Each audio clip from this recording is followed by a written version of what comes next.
11h, Europe 1 Culture Média. Philippe Vandel. Bonjour Frédéric Le Tournier. Bonjour Philippe, bonjour à tous. Pas de Louise Bernard ce matin qui nous écoute et qu'on embrasse. Frédéric, au sommaire de votre journal des médias. Au menu Philippe, le prix Albert Londres de la presse écrite qui revient à une femme, la journaliste du Figaro Margot Ben. Une exclue aussi ce matin, une enquête choc sur le traitement violent des animaux par le dresseur Pierre Cadéac sur les plateaux de tournage. Elle sort ce soir sur Vaquita, c'est le média indépendant créé par le journaliste et militant écologiste Hugo Clément. Et puis la suite du feuilleton d'Elon Musk et de Twitter. Cette fois, le nouveau patron reproche à Apple de ne plus acheter de pub sur le réseau social. Et enfin, l'équipe qui lance une émission consacrée au football sur la plateforme Twitch. Mais avant ça, on regarde les audiences d'hier, le top 3. Le top 3, c'est évidemment le football, Philippe. Évidemment. Pas de surprise, j'ai l'impression que c'est tous les jours comme ça.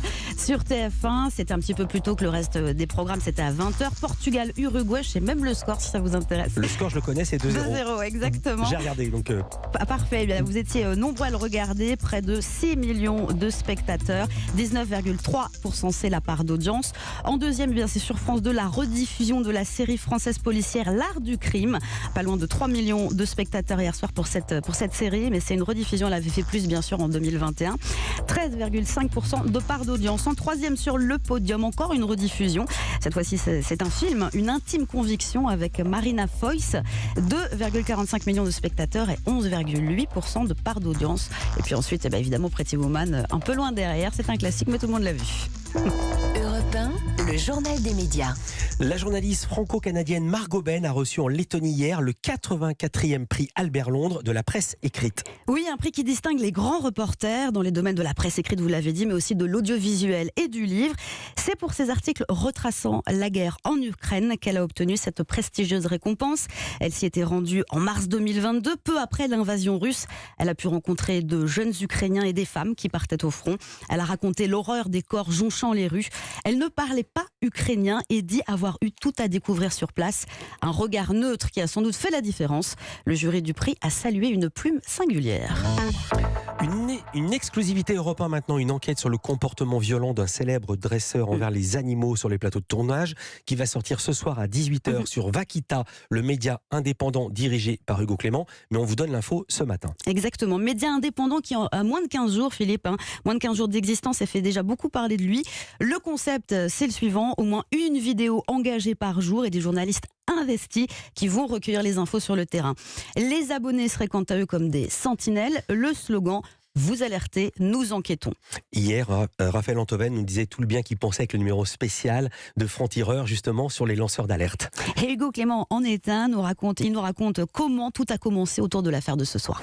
En fait, notre enquête, elle a commencé au printemps dernier quand une vidéo montrant Pierre Cadéac en train de frapper l'un de ses rapaces de manière très violente a été diffusée par l'association Paris Animaux Zoopolis. Et en enquêtant, en récoltant de nombreux témoignages, on s'est rendu compte que c'était visiblement pas un acte isolé et que cette méthode violente était même parfois revendiquée, selon ces témoins, par Pierre Cadéac comme étant une méthode de dressage à part entière. Et c'est vrai que ce que vous allez voir ce soir est glaçant. Plus de 15 témoignages de personnes qui ont travaillé avec le dresseur et qui ont été choquées par son comportement. Voici un extrait de la bande-annonce. Cette scène est superbe, mais regardez ce que les animaux ont enduré derrière. C'est ça qu'il faudrait faire voir aux gens. On a l'impression que c'est un aigle libre qui est en train de voler au-dessus de la ville. C'est un cadavre d'un animal mort de stress face à un ventilateur dans une grange, quoi. Ils ont attaché un fil à sa tête pour que la tête soit droite et ne tombe pas. Et ils ont continué comme si de rien n'était. Il y a le cas de Zania, une singe magot. Un jour, il a vraiment perdu son calme et il l'a tabassée à coups de poing en plein visage. Elle était défigurée, elle était en sang, il lui avait vraiment éclaté le visage, quoi. Ça, c'est la face cachée du cinéma avec les animaux. Mais c'est horrible. Ouais, c'est vraiment glaçant. Ce que le journaliste espère, c'est une prise de conscience, voire du ménage dans certains milieux. Une enquête donc à retrouver sur vaquita.fr ce soir dès 18h.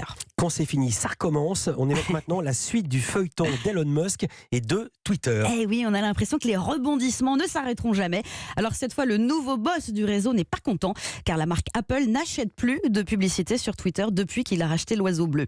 Apple n'est pas la seule, de nombreuses entreprises ont décidé de faire de même. Mais là, c'est quand même un coup dur dur pour Musk qui demande des explications à Tim Cook, le PDG d'Apple, qui avait déjà menacé de retirer Twitter de l'Application Store.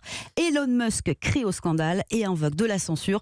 Bon Philippe, j'ai envie de vous dire suite au prochain épisode. On verra ça peut-être demain. L'équipe se lance sur la plateforme de streaming en direct Twitch, la fameuse plateforme, avec pour la première fois une émission consacrée au football. Le salon tactique, tous les soirs de match à 23h. C'est une émission avec Zach Nani qui cumule plusieurs atouts pour animer ce rendez-vous. Alors premièrement, c'est déjà un gros streamer sur Twitch, donc il maîtrise les codes de la plateforme. Deuxièmement, il est suivi par une grosse communauté de fans. Et troisièmement, et tout aussi important, il s'y connaît très bien en football. À ses côtés, 2 journalistes de l'équipe, Raphaël Cosmidis et Dan Perez. Alors ensemble, ils parlent uniquement tactique footballistique lors de leur direct. C'est assez pointu. C'est ce qui leur permet de se distinguer vis-à-vis des autres contenus sur Twitch et aussi de ne pas empiéter sur ce que propose la chaîne L'équipe. C'est ce qu'a expliqué à Louis Bernard Michael Busson, qui pilote le projet et qui est plus largement chargé de la vidéo et des réseaux sociaux de l'équipe. Il y a plein d'autres contenus et d'émissions sur Twitch qui parlent de football, mais elles en parlent souvent de manière différente. Vous allez avoir des réacts sur des documentaires, sur des matchs, avec des commentaires en direct de diffusion de foot. Vous allez avoir des débats, des débriefs. Mais vous allez en avoir très très peu en fait sur cet aspect-là même du jeu. Donc c'est pour ça on voulait se lancer un petit peu là-dessus. Il faut savoir aussi que dans notre environnement l'équipe, on a forcément notre chaîne l'équipe qui propose des débriefs elle après chaque match et qui le fait de manière de très bonne qualité. Donc on n'allait pas non plus proposer quelque chose de totalement similaire alors qu'on le propose déjà en fait sur un autre support. Les audiences en direct sont gardées secrètes mais qualifiées de prometteuses. En replay, on peut voir que les vidéos cumulent des dizaines de milliers de vues avec une tendance, et à la télé c'est pareil, quand ça parle des Bleus, les internautes sont évidemment plus nombreux à regarder la vidéo. Une question cela dit se pose, pourquoi le média L'équipe juge nécessaire d'être présent sur Twitch? Est-ce que ça ramène de nouveaux lecteurs ou téléspectateurs? Louis Bernard a posé la question à Michael Busson. Je ne pourrais pas vous dire que c'est d'une évidence qu'une personne qui nous voit sur Twitch le soir, le lendemain, on est sûr de l'emmener sur notre site internet. Ce serait faux, je vous mentirais.